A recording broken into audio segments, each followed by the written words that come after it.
요한복음 12장 25절 26절 같이 읽습니다. 자기 생명을 사랑하는 자는 잃어버릴 것이요 이 세상에서 자기 생명을 미워하는 자는 영생하도록 보존하리라. 사람이 나를 섬기려면 나를 따르라. 나 있는 곳에 나를 섬기는 자도 거기 있으리니 사람이 나를 섬기면 내 아버지께서 그를 귀히 여기시리라. 아멘. 성경에는 수많은 파라독스의 이야기들이 많이 있죠. 높아지려고 하면 낮아질 것이요 낮은 자는 높여질 것이다. 오늘 말씀에도 보면 자기 생명을 사랑하는 자는 잃어버릴 것이다. 사람은 누구나 무언가를 자기 삶의 으뜸으로 삼는 것이 있죠. 그것이 돈이나 권력 혹은 명예 혹은 출세나 자존심, 비록 무의식적이라고 할지라도 사실상 자기 삶의 최고의 가치로 최애, 요즘 아이들 말로 최애의 그 무언가를 가지고 살아갑니다. 사람들이 최고의 가치로 여기는 것은 자신을 돋보이게 하고 자신을 높여주는 것들입니다. 자신의 삶의 질 또는 자신의 이름, 이처럼 자신을 높여주는 것에 최고의 가치를 두게 됩니다. 자신을 사랑하는 사람에게 있어서 어쩌면 이것은 당연한 것입니다. 이러한 우리에게 예수님께서 오늘 25절, 26절에서 말씀하죠. 자기 생명을 사랑하는 자는 잃어버릴 것이고 이 세상에서 자기 생명을 미워하는 자는 영생하도록 보존하리라. 자기 생명을 사랑하고 사는 사람에게 그 생명을 살아가면 잃어버릴 것이라고 합니다. 반대로 그 생명을 미워할 때 영생하도록 보존한다는 말은 참으로 우리에게 큰 부담이 아닐 수 없습니다. 물론 사람은 자기 생명을 잃어버리기보다도 영생하도록 보존하기를 원합니다. 더욱더 건강하게 장수하기를 원하죠. 그래서 자기 생명을 놓치지 않고 오랫도록 보존하기 위해서 돈이나 권력, 이것을 사랑하고 최고의 가치로 여기고 살아갑니다. 그래서 많은 사람들이 건강에 엄청난 투자를 하죠. 우리 육신이 병들면 어떡합니까? 육신이 병들면 어떻게 해요? 가만히 기다립니까? 병원을 찾습니다. 좋다고 하는 약을 먹습니다. 이 병원에서 안 되면 또 저 병원을 찾습니다. 사람들은 세상에서 힘이 되는 것을 소유함으로써 자기 생명의 가치가 향상되고 지켜지고 보존된다고 믿고 그것을 향해 달려갑니다. 그런데 오늘 예수님의 말씀대로라면 자기 생명을 보존하기 위해서는 오히려 자기 생명을 미워해야 된다. 즉 자기 생명의 가치를 두지 않고 포기하는 것이 영생하도록 보존하는 것이다. 이렇게 말씀합니다. 이처럼 예수님은 사람들이 가지고 있는 기존의 사고방식, 기존의 가치관과는 전혀 다른 말씀을 하고 계십니다. 자기 생명을 미워하라는 것은 내가 살아있음을 미워하라는 뜻이 아니에요. 자신이 살아있음을 미워해야 한다면 우리 모두 스스로 목숨을 버려야 되겠죠. 그렇게 되면 우리가 살아있는 모든 것이 하나님의 뜻이라는 것도 무색해질 수밖에 없습니다. 우리를 살게 하시고 살아있는 것을 미워하라는 이상한 말이 될 수밖에 없죠. 오늘 예수님께서 말씀하신 자기 생명은 단지 우리의 목숨만을 의미한 것이 아니라 우리가 최고의 가치를 두고 있는 모든 것을 말하고 있는 거예요. 우리가 무언가를 잃어버리거나 무너질 때 그것으로 인해서 우리의 삶의 의미도 상실하게 되고 인생에 대해서 낙심하고 포기할 수밖에 없게 하는 그 모든 것이 오늘 자기 생명이라는 범주에 속한 것입니다. 그러면 예수님은 무엇 때문에 자기 생명을 미워하는 것이 영생을 보존하는 것이라고 말씀하신 것일까요? 요한복음은 예수님이 참된 빛이 되시고 생명이심을 계속해서 말하고 있습니다. 이것을 보여주는 대표적인 사건이 나사로를 살리신 사건이에요. 이 표적을 통해서 예수님은 예수가 생명이시고 이것이 예수님의 죽으심과 부활을 통해서 성취될 것임을 보여주신 것입니다. 즉, 이 일은 사람들에게는 생명을 주는 것이지만 예수님에게는 죽음이 요구되는 것이다. 이 말씀이에요. 예수님께서는 요한복음 11장 25절 26절에서 나는 부활이요 생명이니 나는 믿는 자는 죽어도 살겠고 무릇 살아서 나를 믿는 자는 영원히 죽지 아니하리니 이것을 믿느냐. 오늘 11장 25절 26절 12장 25절 26절 이상하게 또 절수가 중복되죠. 예수님이 11장에서 부활이요 생명이라는 말씀은 생명이신 예수님께서 함께하는 곳에는 죽음이 있을 수 없다라는 거예요. 이것을 믿는 것이 신앙이고 사람은 이 신앙으로서 예수님과 함께하는 것이고 그로 인해서 죽음이 없는 생명의 삶을 살아가게 되는 것입니다. 여기서 물론 육신이 죽지 않는다는 의미가 아니라 육신의 죽음이 죽음으로 끝나지 않는 삶이라는 것을 예수님께서는 몸소 보이셨어요. 그러나 우리가 한 가지 더 생각해야 할 것은 신앙은 학문과 달라서 절대 이러한 개념으로 끝나지 않는다는 거예요. 어떤 개념이 정리돼서 우리의 신앙생활이 끝나는 것이 아니에요. 신앙은 생명을 포함하고 있고 이 생명은 왕성하게 활동합니다. 그리고 생명의 활동은 성도의 삶에 구체적으로 표현되고 현실화됩니다. 이처럼 삶에서 표현되고 현실화되는 신앙은 자기 생명을 사랑하는 것이 아니라 미워하는 것으로 드러나게 된다라는 거예요.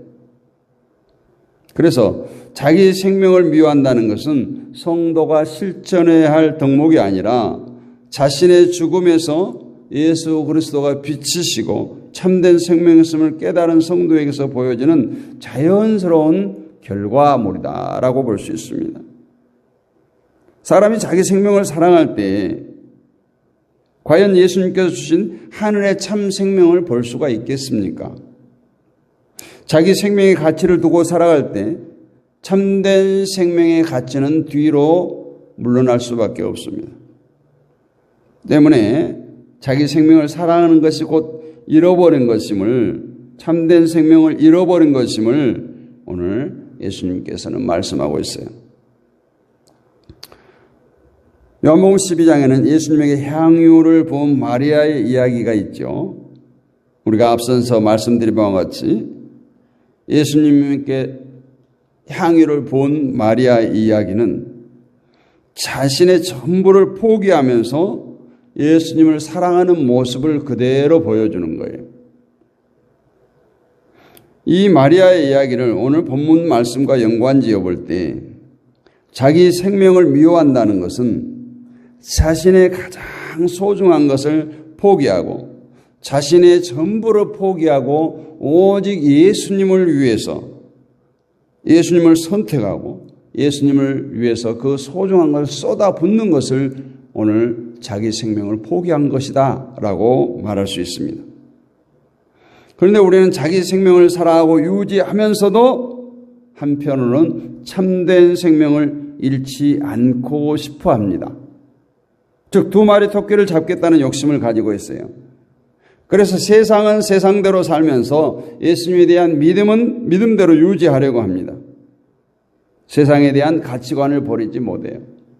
내가 이뤄놓은 많은 것들을 버리지 못해요. 마치 롯의 아내처럼. 세상에 대한 가치관을 버리지 못하는 것이 곧 예수님을 믿지 않는 것임을 모른 채 세상의 가치관도 누리고 얼마든지 내가 예수님을 잘 믿을 수 있다는 그 착각에 빠져 산다는 거예요. 그러나 하나님은 우리의 봉사와 섬김을 요구하는 것이 아니에요. 자기 백성이 세상에서 어떤 가치관을 가지고 어떻게 살아가든 상관없이 하나님을 섬겨주고 하나님을 위해서 봉사하면 만족하고 기뻐하는 분이 아니라는 거예요. 그런데 하나님이 어떤 분인가를 모르기 때문에 자기 생명은 자기 욕심은 그대로 유지하면서 예수님을 예수님대로 믿고자 하는 거예요. 그래서 좋은 말로 뭐라고 말합니까? 세상에서 성공해서 교회를 위해서 헌신하겠다 이렇게 말하죠. 또 그렇게 사는 것이 어쩌면 정당함을 가져다 주기도 합니다. 결국 이것은 예수 그리스도를 모르기 때문이라는 결론을 내릴 수밖에 없는데 하나님이 어떤 분인가를 모르는 것, 예수님이 어떤 분인가를 모르는 것. 그래서 마태복음 20장 28절 보면 인자가 온 것은 섬김을 받으려 함이 아니요 도리어 섬기려 하고 자기 목숨을 많은 사람의 대속물로 주려 함이니라 이렇게 말씀하고 있어요. 이 말씀대로 예수님께서 세상에 오신 것은 하나님이라는 신분에 대한 세상의 섬김을 받기 위해서가 아니라 오히려 하나님이시면서도 인간의 몸을 입으시고 사람의 대속물로 섬기기 위해서 오셨다라는 거예요. 이 섬김의 최고가 뭡니까? 이 섬김의 최고가 뭐예요? 바로 십자가의 죽으심 아니에요. 그리고 그러한 예수님을 영화롭게 하는 것은 예수님의 섬김에 보답하기 위해서 우리 쪽에서 뭔가 열심히 보이는 것이 아니라 섬김이라고 하는 본을 보여준 예수님의 그 행위에 대해서 감사하고 기뻐하면서 우리의 행위에 대해서 전혀 가치를 두지 않는 것. 이거예요. 그러므로 믿음은 내 생명 대신에 희생하신 예수님의 생명을 보게 하는 것이고 따라서 나의 생명을 사랑하기보다는 미워하는 쪽으로 그리고 예수님의 생명을 선택하는 자로 살아가게 하는 것이 바로 믿음이에요. 다시 말하지만 예수님의 생명, 영원한 생명을 선택했다고 하는 것은 자기 생명을 미워하는 것이에요. 자기 생명을 버리는 것을 뜻합니다. 자기의 모든 것을 버리고 포기해도 될 정도로 예수님의 생명이 존귀하다. 영생이 존귀하다는 것을 의미하는 거예요. 세상에서 죽음은 끝을 의미합니다. 이런 이유로 사람들은 죽음에 대한 두려움을 버리지 못하고 살아가죠. 자신의 모든 것이 끝난다는 것에 대한 두려움에서 벗어나지 못합니다. 그러나 예수님의 죽으심은 끝이 아니에요. 새로운 시작이었습니다. 죽으심이 곧 하나님에게 돌아가시는 길이었어요. 그래서 예수님은 죽음은 끝이 아니라 새로운 시작이었던 것입니다. 이러한 예수님이 부활이요 생명이라는 것은 예수와 함께하는 것은 결코 끝은 존재하지 않는다. 죽음은 존재하지 않는다는 것을 의미하는 것이에요. 육신의 죽음조차도 끝이 아니라 하나님께로 돌아가는 시작이기 때문에 예수님은 죽었다라고 말하지 않고 잔다라고 나사로에게 말했던 거예요. 그러므로 예수님과 함께하는 성도는 죽음을 두려워하지 않게 되는 것이고 그러기에 자기 생명에 대한 집착에서 벗어난 자로 살아가게 되는 겁니다. 우리 빌립보서에서 사도 바울은 예전에 자신이 자랑거리로 여겼던 모든 것들을 배설물로 여긴다는 말을 합니다. 바울의 이러한 말에서 자기 생명을 사랑하는 것이 무엇이고 미워하는 것이 무엇인가를 잘 보여주는 거예요. 바울이 말했던 육신의 조건들을 자신의 가치를 높여주는 것으로 여기고 자랑했다면 바울은 자기의 생명을 사랑하는 자가 분명합니다. 그러나 바울은 모든 육신의 좋은 조건들을 배설물로 여겼어요. 참된 생명은 자신이 지니고 있는 육신의 조건에 길이 되어서 주어지는 것이 아니라 오직 예수 그리스도만이 길이 되심을 알았기 때문이죠. 이렇게 믿음은 자기 생명을 포기하고 대신 예수님이 주신 참된 생명의 모든 가치를 쏟아붓게 되는 것입니다. 이것이 예수님을 섬기는 거예요.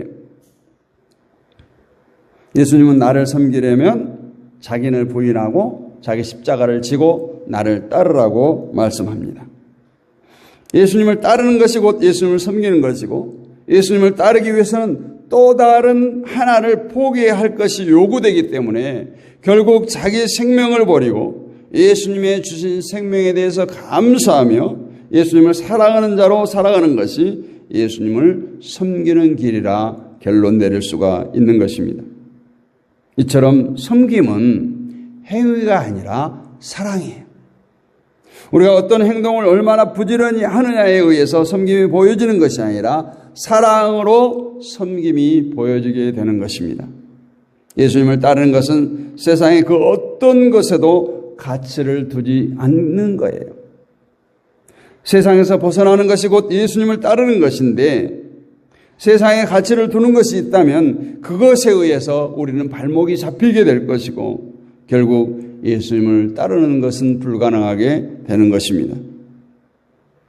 여러분에게 육신에 대한 희망사항들이 살아있습니까? 혹 그 희망사항들이 탐욕이 되어서 여러분을 붙들고 있지는 않습니까? 성도에게 주어진 몫은 자기 생명을 미워하는 것입니다. 그것이 곧 예수님을 따르는 길이에요.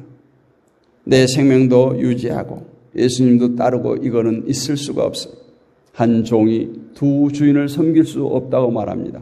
한 우물에서 단물과 쓴물이 나올 수 없다고 말합니다. 이는 세상에 속한 자로 예수님을 섬길 수 없다라는 거예요. 오늘 자기 생명을 미워하는 것은 우리 인간의 수명을 말하는 것이 아니에요. 예수님보다 더 가치를 두고 있는 그 모든 것들을 미워하고 멀리하고 끊어버리라는 주님의 음성으로 듣기를 원합니다. 이 아침에도 우리 주님께서 가신 그 길을 바라보고 정말 자기의 생명을 사랑하는 자가 아닌 영원한 생명 대신 예수 그리스도를 바라보고 예수 그리스도를 붙들고 승리하는 저와 여러분이 되시기를 주님의 이름으로 축복합니다. 거룩하신 아버지 하나님, 은혜를 감사합니다. 이 새벽에도 우리를 깨우셔서 주의 보좌로 인도하시고 귀한 말씀으로 은혜 나누게 하심을 감사합니다. 사랑과 은혜가 풍성하신 아버지 하나님, 우리는 연약합니다. 육신의 눈에 보이는 것들이 소중한 줄로 압니다. 오히려 보이지 않는 참된 가치를 우리는 깨닫지 못하고 살 때가 많습니다. 주여 용서해 주옵시고 영의 눈을 활짝 열어주옵소서. 우리를 위해 생명 바친 예수 그리스도, 참 길이요 진리요 생명 되신 그 예수를 바라보고 나갈 수 있는 우리 모두가 되게 하여 주옵소서. 우리는 어떻게든 세상과 타협하려고 발버둥치고 살아가고 있지는 않습니까? 이 새벽에도 정말 참된 진리의 말씀을 붙들기를 원합니다. 아버지 하나님, 이 세상에 썩어질 것, 배설물과 같은 것에 목숨 걸지 않게 해주시고, 아버지 하나님, 나를 위해서 십자가에 온갖 물과 피를 쏟으신 그 주님의 사랑을 날마다 증거하는 우리 모두가 되게 하여 주옵소서. 섬김은 사랑입니다. 아버지 하나님, 우리의 행위가 아닙니다. 예수님을 사랑하는 마음, 이웃을 사랑하는 마음, 하나님을 사랑하는 마음으로 오늘도 승리하는 우리 모두가 되게 하여 주옵소서. 이 시간도 함께하는 모든 주의 백성들 가운데 함께 하시고 온라인으로 함께하는 주의 지체들 가운데 함께 해주시며 저들의 사정과 형편을 다 아시는 주님께서 새벽마다 깨어 기도하며 간구하여 부르짖는 하나님의 백성들의 기도의 소원을 주여 들으시고 하나님의 선하신 때에 응답하여 주옵소서. 육신의 질고 가운데 있는 자들 또 그 질고를 통해서 하나님을 더욱더 강력하게 붙들기를 원합니다. 주님께 매달리기를 원합니다. 주여 저들의 죄와 허물을 아버지 용서하신 것처럼 저들의 육신의 질고를 깨끗게 치료하여 주셔서 하나님의 백성들이 이 땅을 살아갈 때 육신의 질고로 지치지 않고 넘어지지 않도록 주여 강한 발로 붙들어 주옵소서. 이 새벽에도 우리 모여서 또 함께 부르짖어 기도하겠습니다. 하늘 문을 열어주시고 우리의 기도가 허공의 메아리가 되지 않도록 주여 우리의 기도를 들으시고 응답하여 주옵소서. 믿사옵고 살아계신 우리 주 예수 그리스도의 이름으로 감사하고 기도하옵나이다. 아멘. 하늘에 계신 우리 아버지 이름을 거룩하게 하시며 아버지의 나라가 오게 하시며 아버지의 뜻이 하늘에서 같이 땅에서도 이루어지게 하소서. 오늘 우리에게 일용할 양식을 주시고 우리가 우리에게 잘못한 사람을 용서해 준 것 같이 우리 죄를 용서해 주시고 우리를 시험에 빠지지 않게 하시고 악에서 구하소서. 나라와 권능과 영광이 영원히 아버지의 것입니다. 아멘. 할렐루야. 오늘도 승리하셨습니다. 이 새벽에도 우리 모였으니 합심하여 기도하겠습니다. 나라와 민족을 위해서, 한국교회를 위해서 기도하시고 세계 평화를 위해서, 우리 선교사님들을 위해서 기도하시고 남북의 평화, 한반도의 평화를 위해서 기도합니다. 여러분이 속한 교회와 목회자들을 위해서 기도합니다.